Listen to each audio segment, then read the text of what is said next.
ওকে, তো আজকে আমরা পড়তে চলেছি গ্রিগনার্ড রিএজেন্টের ব্যাপারে। ঠিক আছে, তো আজকের টপিক হচ্ছে গ্রিগনার্ড রিএজেন্ট। গ্রিগনার্ড রিএজেন্ট একটা খুব ভার্সেটাইল রিএজেন্ট। এটা দিয়ে আমরা অনেক কিছু মেথড অফ প্রিপারেশনে আমরা দেখতে পাবো যে এটা অনেক ধরনের কেমিক্যাল কম্পাউন্ড প্রডিউস করতে বা প্রিপেয়ার করতে অনেক ধরনের সময় কাজে লাগে এই রিএজেন্টটা। তো গ্রিগনার্ড রিএজেন্ট বানানোর নিয়ম কি? বেসিক্যালি যদি আমি একটা অ্যালকাইল হ্যালাইড নিই, RX যে কোনো একটা অ্যালকাইল হ্যালাইড নিই, ওটাকে in presence of magnesium 35 degree centigrade temperature and medium কি নিতে হবে? ড্রাই ইথার যদি আমি নিই মিডিয়াম হিসাবে, তখন আমি পাবো RMgX। এটা একটা হলো এই জিনিসটাকে, এই যেটা প্রডিউস হলো এটাকেই আমরা বলি গ্রিগনার্ড রিএজেন্ট।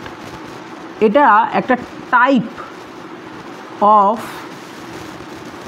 Organometallic compound. এটা একটা অর্গানোমেটালিক টাইপ অফ কম্পাউন্ড। কেন? দেখ, অর্গানিক মানে হচ্ছে যেখানে কোনো অ্যালকাইল গ্রুপ রয়েছে, R রয়েছে, তার মানে এই যে দেখ R রয়েছে, এখানে গ্রিগনার্ডে একটা R রয়েছে আমি দেখতেই পাচ্ছি। আর মেটালিক মানে যেখানে কোনো মেটাল রয়েছে, তাহলে ম্যাগনেসিয়াম একটা মেটাল, তাই জন্য এটা একটা টাইপ অফ অর্গানোমেটালিক কম্পাউন্ড। এবং অর্গানোমেটালিক একটা বিশাল বড় টপিক কেমিস্ট্রিতে। ঠিক আছে, তো আমাদের অর্গানোমেটালিক কম্পাউন্ড তৈরি হয়ে গেল। ফার্স্ট অর্গানোমেটালিক কম্পাউন্ড যেটা আমরা পড়তে চলেছি সেটা হচ্ছে গ্রিগনার্ড রিএজেন্ট, এবং এই রিএজেন্টের ব্যাপারে আমরা আরও বিভিন্ন জিনিস দেখতে চলেছি। এবার আমরা এই গ্রিগনার্ড রিএজেন্টের ব্যাপারে এই যে RMgX তৈরি হলো এইটার ব্যাপারে একটুখানি দেখব। এই RMgX, ঠিক আছে, RMgX, এই RMgXকে আমরা অনেকভাবে বলতে পারি। একটা বলতে পারি RMgX যে রয়েছে, ঠিক আছে, এটা এবার দেখ মেটাল হচ্ছে সবসময় ইলেকট্রন ডোনেট করে, ঠিক আছে, আর এক্স মানে হ্যালোজেন সবসময় ইলেকট্রন অ্যাট্রাক্ট করে। আমি বলতে পারি এখানে ডেল্টা নেগেটিভ, এখানে ডেল্টা পজিটিভ হবে। আর যেহেতু ইলেকট্রন ডোনেট করে সবসময়, তাহলে সবসময় ডোনেট করবে, তখন সেই তুলনায় অ্যালকাইল গ্রুপটার মাথায় চলে আসবে ডেল্টা নেগেটিভ চার্জ। ঠিক আছে, অথবা আমরা এটা হচ্ছে আমরা যখন এটাকে আমরা কোভ্যালেন্ট ক্যারেক্টার দিয়ে চিন্তা করছি যে এটা একটা কোভ্যালেন্ট বন্ড, আর এমজির মাঝে একটা কোভ্যালেন্ট বন্ড আছে। কিন্তু যদি আমরা এটার কিছু আয়নিক ক্যারেক্টার চিন্তা করার চেষ্টা করি, আয়নিক ক্যারেক্টার বলতে মানে বন্ডটা পুরো আয়নিক্যালি ব্রেক করে যাবে প্লাস মাইনাসে, তাহলে দেখ দুটো দিকে মাইনাস আছে, এক্সে মাইনাস, আর এর মাথায় মাইনাস, তাহলে আমি আর এর মাথায় মাইনাস, এক্সের মাথায় মাইনাস, তাহলে এমজির মাথায় কত হবে? +2 হবে, কারণ টোটালটাকে নিউট্রাল হতে হবে। আচ্ছা, এবার তার মানে এবার তোকে একটা জিনিস আমি বলে দিই, এই আর এমজির মাঝে যে বন্ডটা আছে অ্যালকাইল গ্রুপ আর ম্যাগনেসিয়াম মানে মেটালটার মাঝে, কার্বন আর মেটাল, এখানে একটা কার্বন, অ্যালকাইল গ্রুপ মানে কি কার্বন আছে ওখানে, আর মেটাল এমজি একটা কি মেটাল, এদের মাঝখানে যে বন্ডটা আছে এই বন্ডটা খুব ইম্পর্টেন্ট। এইটাতে বলা হয় যে 50% আয়নিক ক্যারেক্টার রয়েছে আর 50% কোভ্যালেন্ট ক্যারেক্টার রয়েছে।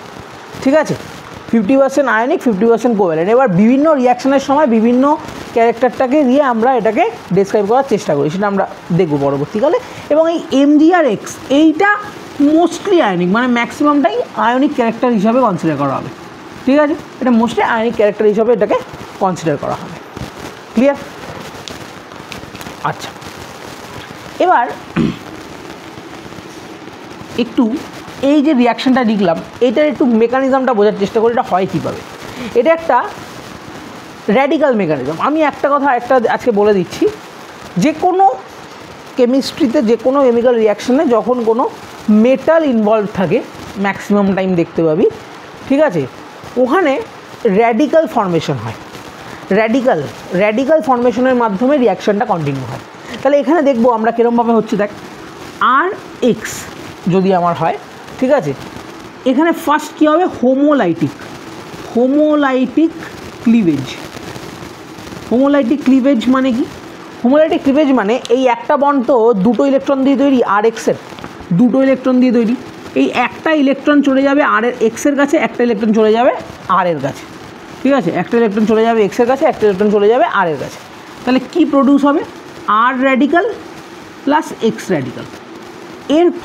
এরপরে কি হবে?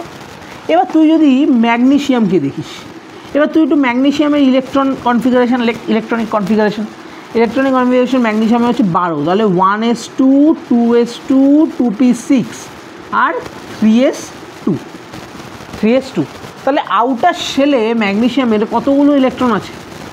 2টো ইলেকট্রন আছে। ম্যাগনেসিয়ামের 2টো ইলেকট্রন আছে, তাহলে ম্যাগনেসিয়ামের এখানে 2টো ইলেকট্রন আছে। এবার এখানে কি হয়, এই আর র্যাডিক্যাল একটা ইলেকট্রনের সাথে জুড়ে আর এক্স র্যাডিক্যাল আরেকটা ইলেকট্রনের সাথে জুড়ে যায়, তার ফলে আমার কি তৈরি হয়? আর এমজিএক্স এটা তৈরি হয়। আর এমজিএক্স এইভাবে না লিখতে চাইলে অনেকে দেখবে অনেক বইতে আর এমজিএক্স এইভাবেও লেখে, এমজিএক্সটাকে একসাথে, এরা দুটোই ঠিক, কোনো ভুল কিছু নেই, ঠিক আছে। আচ্ছা, এবার দেখতে পাবি ম্যাক্সিমাম রিয়াকশানে এই আর এমজিএক্সের এই আর এমজির বন্ড যেটা আছে এইটাই বেসিক্যালি ইউজ হয়। এমজিএক্সের বন্ডটা খুব কম ভাঙাচোনা হয়, আর এমজির মাঝখানে বন্ডটা এটা বেশি ভাঙাচোনা হয় এমজিএক্স বন্ডার থেকে। তা আমরা এই বন্ডটা নিয়ে খুব ইম্পর্টেন্ট, এই বন্ডটা নিয়ে আমরা একটু পড়াশোনা করব।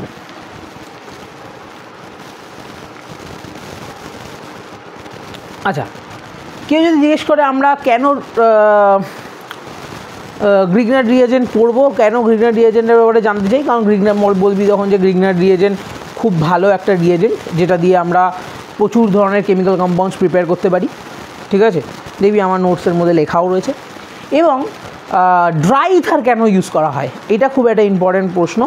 মনে রাখবি ড্রাই ইথার ইউজ করার একটা খুব ইম্পর্ট্যান্ট কারণ হলো যে এখানে কোনো জল থাকবে না। ড্রাই মানে কি, কোনো ওয়াটার থাকবে না।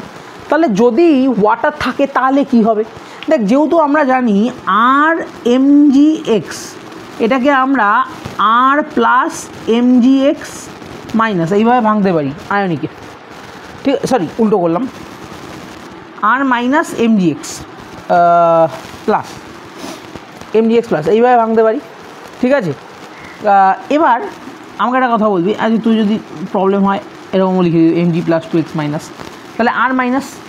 এবার যদি আমার কোথাও জল থাকে তাহলে জল থেকে একটা এইচ প্লাস পাওয়া যেতে পারে। জল মানে কি, H2O-কে Bangla H plus OH minus, H plus পাওয়া যেতে পারে। তাহলে এটা নিয়ে আর এইচ বানিয়ে দেবে, মানে একটা অ্যালকেন বানিয়ে দেওয়ার সম্ভাবনা আছে। অ্যালকেন বানিয়ে দেওয়ার সম্ভাবনা থাকে যদি কোথাও জল প্রেজেন্ট থাকে। ড্রাই ইথারের জায়গায় যদি আমি ড্রাই ইথার না নিয়ে কোথাও যদি আমি ইথারের অ্যাকোয়া সলিউশন, ঠিক আছে, তো আমাকে ড্রাই ইথারটা এটা খুব ইম্পর্টেন্ট, এবং ড্রাই ইথার গ্রিগনার রিয়েজেন্টকে খুব স্টেবিলাইজও করে, ঠিক আছে। তো this is the main thing. আচ্ছা।